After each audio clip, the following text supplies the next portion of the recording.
L'édito éco Emmanuel Dutheil, on n'arrête pas d'en parler ces derniers jours. Les prix du gaz s'emballent vraiment complètement. La journée d'hier, elle a été complètement folle. Il n'y a pas d'autre mot. Oui, est-ce que d'ici quelques années, on parlera de choc gazier comme on a l'habitude aujourd'hui de parler de choc pétrolier? La question est réellement posée. Hier, les prix du gaz se sont littéralement envolés de plus de 25% en début de journée, avant de voir quand même cette hausse se ralentir. Les traders que j'ai vus en ligne hier le disaient, on n'a jamais vu cela. C'est inédit.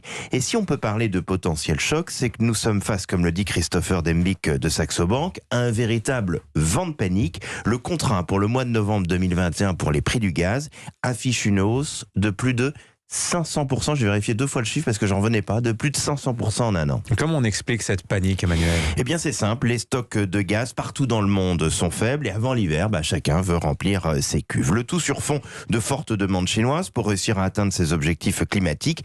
La Chine doit en ce moment mettre le pied sur le charbon et pour faire tourner ses usines, elle a besoin d'énergie.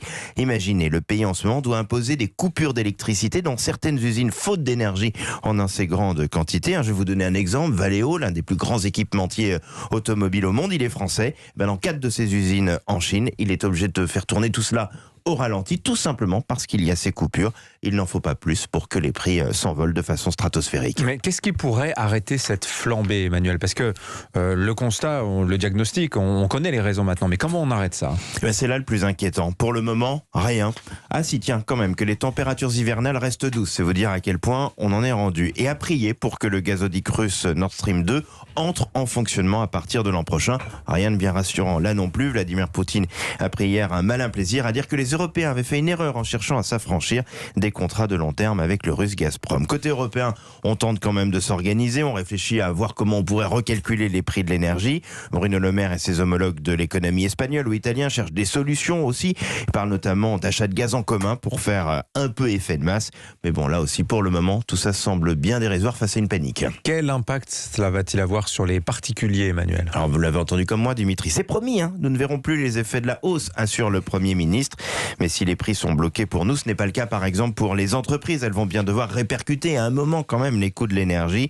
Michelin le disait hier sur Europe 1, si tout continue d'augmenter, on sera bien obligé d'augmenter encore nos prix une nouvelle fois. Et si Michelin augmente le prix de ses pneus, qui est-ce qui paye? C'est nous. Bon, vous êtes quand même un incorrigible optimiste, Emmanuel. Vous finissez toujours sur une note positive. Vous voyez quand même une bonne nouvelle dans cette histoire de prix du gaz qui s'envole. Je ne sais pas si c'est mal d'être optimiste, mais cette bonne nouvelle, c'est que toutes ces secousses sur les prix de l'énergie rendent encore plus urgente la transition écologique. On doit consommer moins d'énergie, être plus indépendant, donc avoir du nucléaire et plus de renouvelables.